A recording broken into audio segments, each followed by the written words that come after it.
Human trafficking is going on right here in Montgomery County, believe it or not.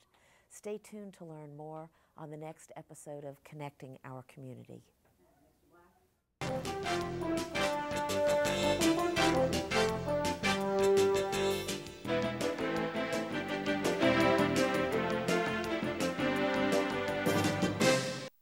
Hi, I'm Pat Shoemaker.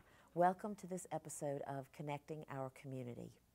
This is such an important show. I want to get right to the topic because it's something that I'm sure nobody really realizes is going on. Our guest is a member of the Montgomery County Human Trafficking Task Force. Dr. Wendy Stickle is the academic advisor to the task force and also serves as the chair of the Education and Outreach Committee. Welcome, Wendy. Thank you for having me.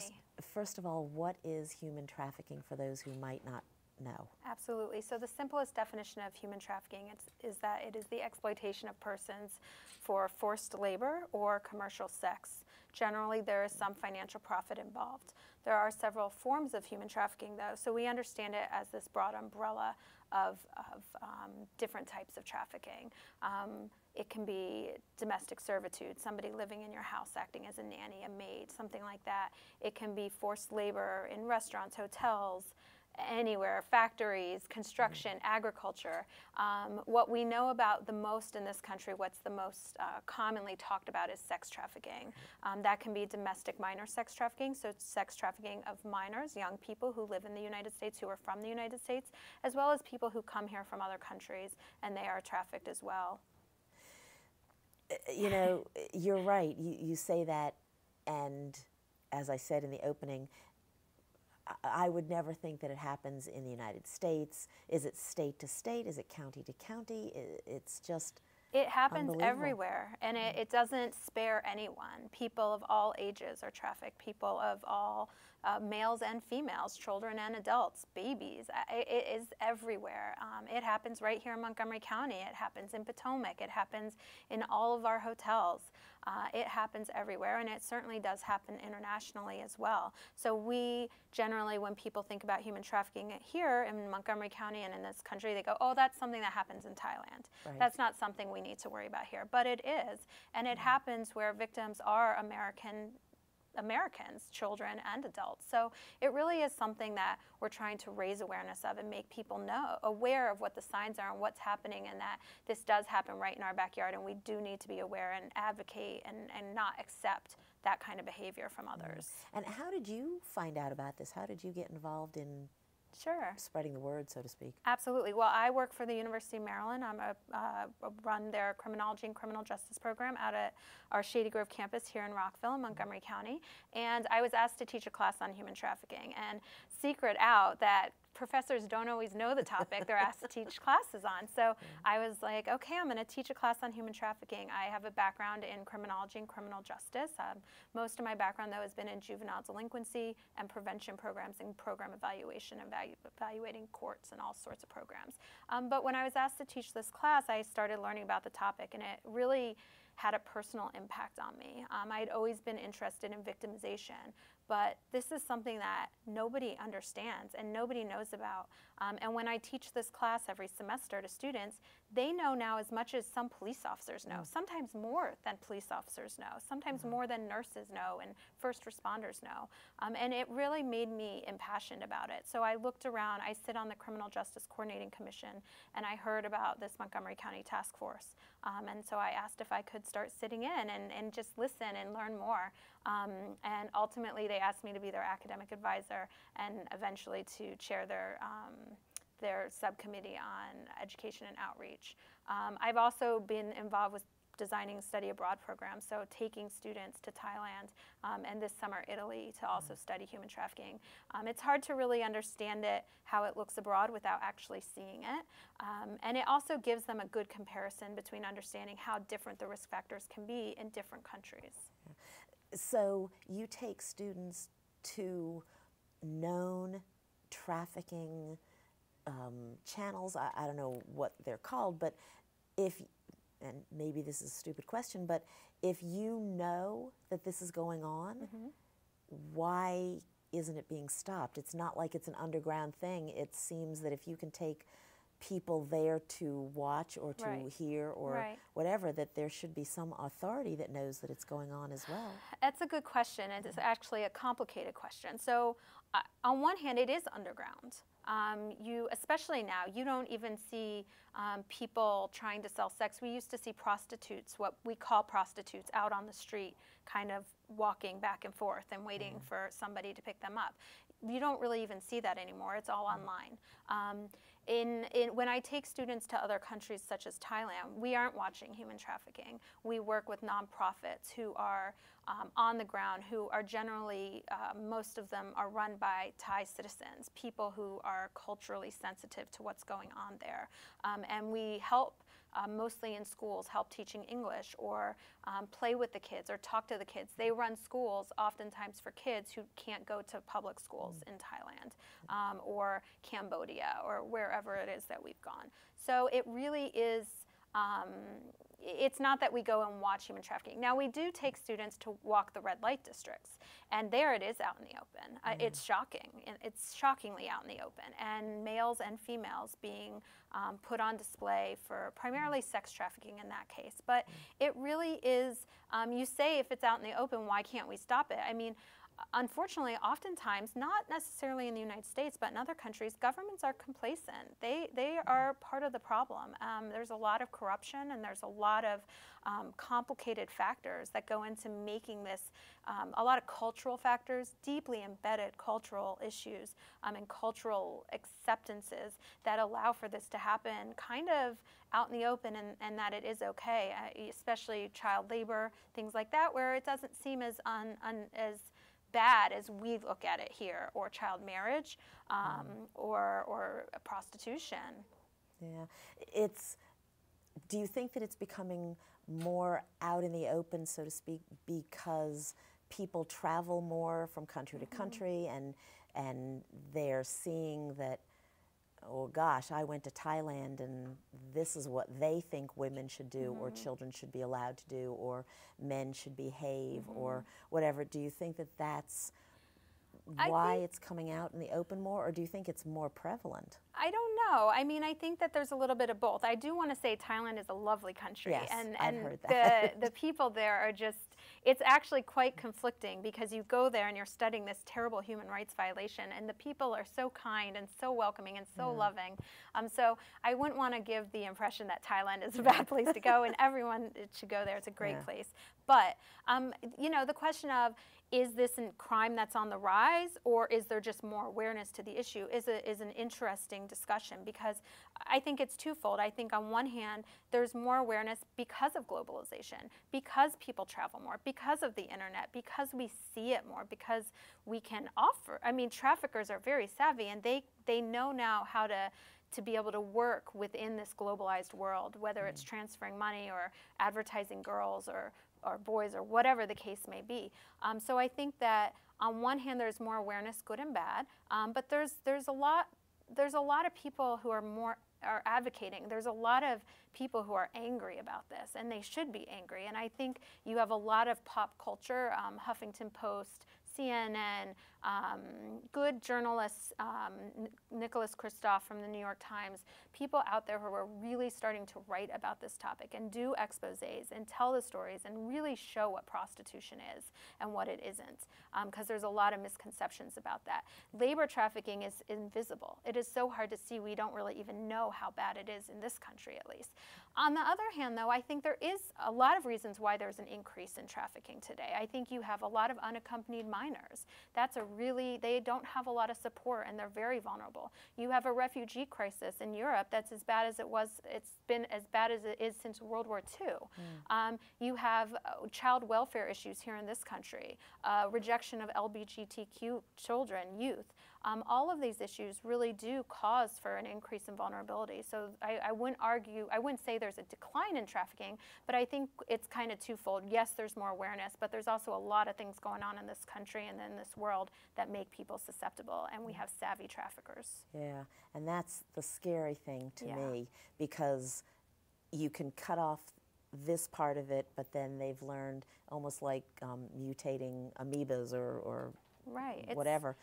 It's they've supply learned and how demand, to work. you know? It's supply and demand. It's economics. Yeah, and the demand never seems to change, no matter how the social mores and things say this is bad, you shouldn't do this. Well, I think that's in our country, that we do have that, and we frown upon it. And so you have what's called Johns, people who want to buy sex, who are kind of secretive about it, right? And there's a lot of push to publicize those names, to publish those names of people who have been caught. Here in Montgomery County, our task force has actually just recently advocated and got a bill passed in Montgomery County to increase the fines for Johns who are caught purchasing sex. And it's a step in the right direction. You know, Johns don't necessarily want a victim of human trafficking. They're not looking for a victim. They're looking for somebody willing to, they can buy sex from. So it's a little bit complicated there, but yeah, the demand, it's not just for sex. There's demand for cheap labor. There's demand for cheap goods. Our shirts and our iPhones and our gold and our metals, that all, we want it cheap. And so that impacts international markets and sales and labor there, because everything's built and gotten from other countries. Yeah, and everything filters down to the dollars. Absolutely. Yeah. Yeah. Do you have hopeful days? Yes, I'm so energized by teaching students about this and by raising awareness and by doing things like this, where I get to tell people who don't know anything. Generally, when I do lectures and trainings, which I've done all over the county, and for delegations from China and places like that, you know, if you go home and tell 3 people something you learned from this class or this training or this whatever, then I've done my job, because awareness is such an important part of this. We are at the very beginning, kind of where domestic violence was many decades ago now, where people didn't think that they could change it. We're at that point, and we can change it, but it starts with awareness. Yeah. And that's actually the perfect spot to, unfortunately, stop to take a break. Sure. So we will be back shortly. Please stay with us and find out ways that anybody can help and spread awareness and hopefully put a halt to this terrible problem that we just never think about happening in our own country. So please stay with us for the second half of Connecting Our Community.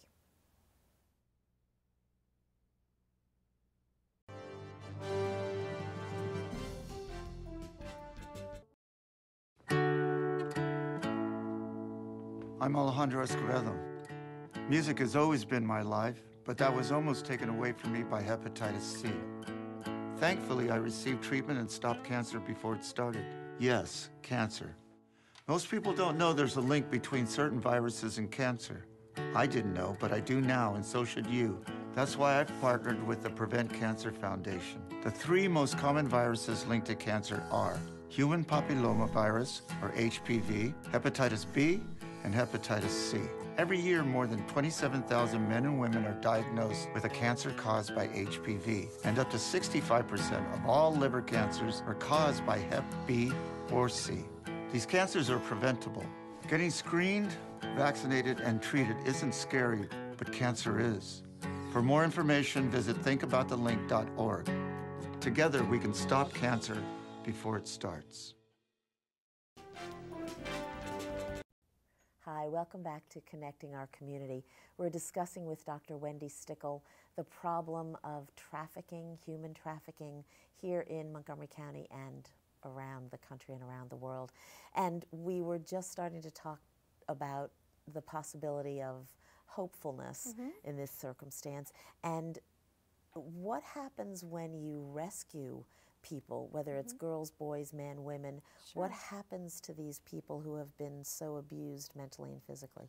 You know, they've gone through trauma, and we're just starting to understand trauma-focused care and really treating them.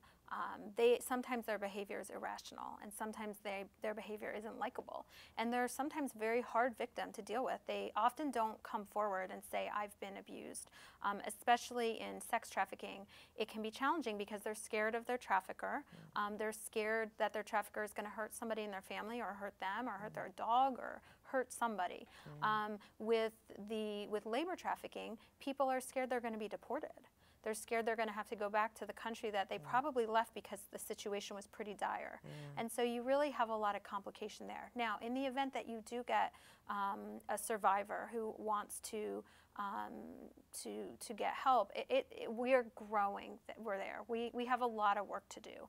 Here in Montgomery County, our Victim Services subcommittee recently created a resources guide, which has been incredibly helpful. They're also working with the Education and Outreach Committee to design trainings for people who are out there on the front line. So the Crisis Center, the Abused Persons Program here in Montgomery County. So we're really trying to up the training and up the awareness for them. What's especially important is the training of our police, the ones who probably are the first to identify these folks. And our police, Montgomery County Police, some of the best trained in the country on human trafficking, I'm happy to say. Yeah. They do a fantastic job, but it's difficult sometimes. It's difficult to know because we have prostitution laws. So for sex trafficking, prostitution's illegal, and it can be very difficult to determine whether this person, the female or male who's selling sex or appears to be the one selling sex, is a prostitute doing it by choice, or if they are being trafficked and forced into it. Oftentimes they are arrested for prostitution. However, I will say here in this county, there is a lot of awareness, and that doesn't happen as much. Now, there does need to be an increase in laws, a focus on laws in Maryland and across this country, specifically relating to expunging any charges or convictions that occurred because of the trafficking. So prostitution charges. Oftentimes there are drug charges, theft charges, crimes like that. Anybody who comes out of a trafficking situation generally has a criminal record, and that criminal record is the result of their trafficking situation. So we need laws, New York is doing a good job of this, to expunge that, because if you have a criminal record, you have to report that when you apply for a job or try to go to school. Well, good luck getting a job, and you don't have a choice but to go back. Similarly with underage children, with people under 18, they can't consent. And in fact, the threshold for defining human trafficking is less for children than it is for adults because they can't consent. However, in the past, they were still arrested for prostitution. Well, how can you be arrested for prostitution if you can't consent? So there's something called safe harbor laws. Maryland has a safe harbor law work group right now to investigate how we create laws that protect youth from gaining a criminal record because of their trafficking experience. And if a child is being prostituted, they are being trafficked. Yeah, that's fantastic news because you're right. And how many times have you found that you've rescued someone only to find out a week or a month later that the person has gone back because they have no opportunity? With a criminal record, as you say, they can't get a job, they can't go to school, they can't get a house, they can't do whatever, and they have no choice. There's all of that logistical stuff. And then in addition, you have that trauma. They're attached to their trafficker. They're attached to that life. They're often addicted to drugs that their trafficker is providing.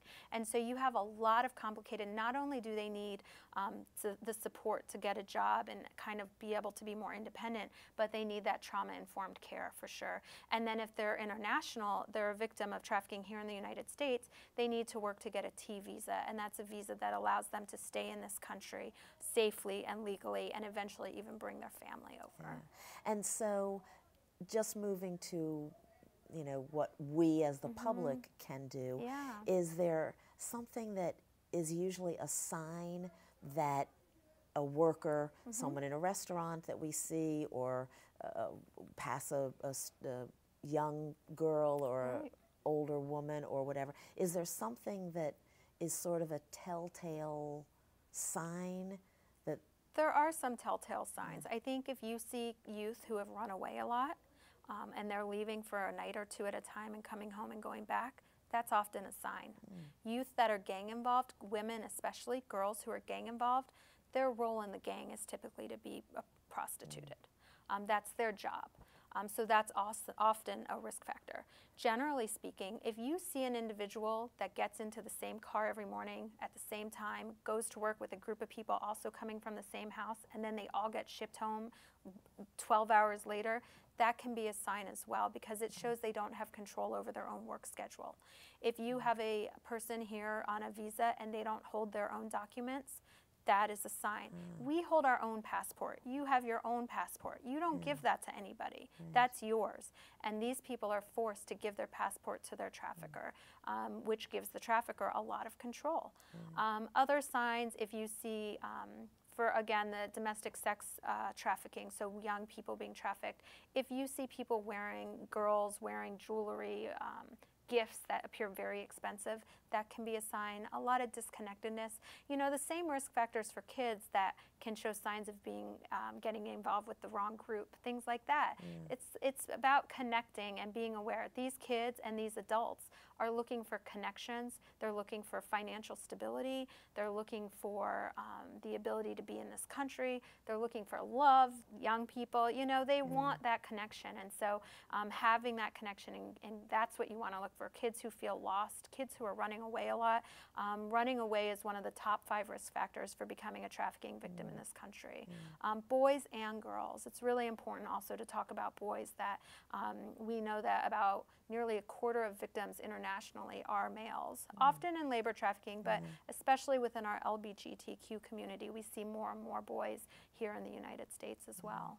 So if we were to see, now, I mean, you would have to be in sort of an extraordinary circumstance, I think, to see somebody getting out of the car, out of a car at the exact same time every morning. What are the chances that you would be walking across the street and this person is I wouldn't say one person. Yeah. So there was a case in Germantown where there was 20 people living in a house, and a van would come pick them all up every morning and take them all back very late at night.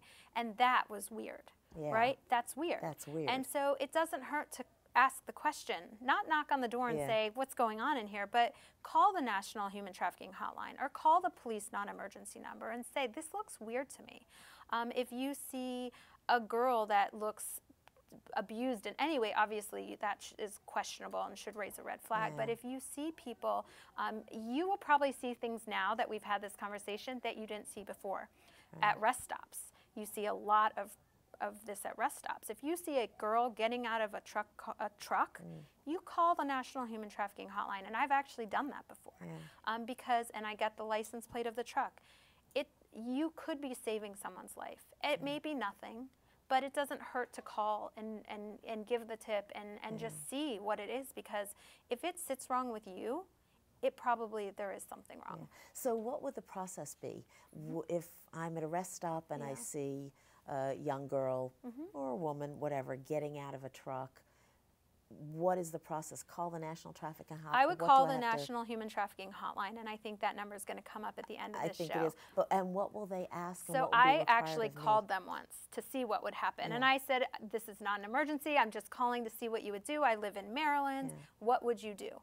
And they would call our vice unit here in Montgomery County. They would also call some of the local nonprofits that support Montgomery County, the Safe Center, Fair Girls. There's some great nonprofits in this area that work directly with the victims. So they would call, they locate where you are, and they have a whole network of people to notify right away, the police being the first call, obviously. And that's in every state, or is Maryland unique in that regard? Nope, it's a National Human Trafficking Hotline. It's run through the Polaris Project. Great organization, and they have this resource center, and this hotline runs through their resource center, and it goes right to our vice unit. But if you see something here in Montgomery County and it looks like a dangerous situation, you call 911. That's going to be your quickest thing. But if you see something at a rest stop or somewhere and you're not sure what to do, call the hotline. They can walk you through it. They can walk you through what's going on. If you see a victim and they seem scared and they don't tell you not to call, just remind them. If you see somebody in a bathroom that looks troubled, remind them of that there are people out there to help them and that people want to help them, because it's a very isolating, scary situation to be in. And that the National Human Trafficking Hotline has done wonders for raising awareness in this country. And I would imagine that they're scared of who can they trust and who's really telling the truth. They've been told the police are bad, they're going to deport you, or they're going to take you back to your parents, and you're going to get in trouble. And traffickers are very manipulative. Yes, and gifted at it. Yes, they've had centuries to perfect it, I'm sure. Well, this is a terribly sad, but hopefully some optimistic topic. And if you suspect someone is in immediate danger, call 911. Don't wait. Don't question. If you suspect there might be some problem, but you don't think it's an emergency, then you can call 1-888-373 7888, which is the National Human Trafficking Resource Center that Dr. Stickle was just mentioning. We will post this information on the mymcmedia.org website. Again, thank you for joining us, and we hope to see you next time on Connecting Our Community.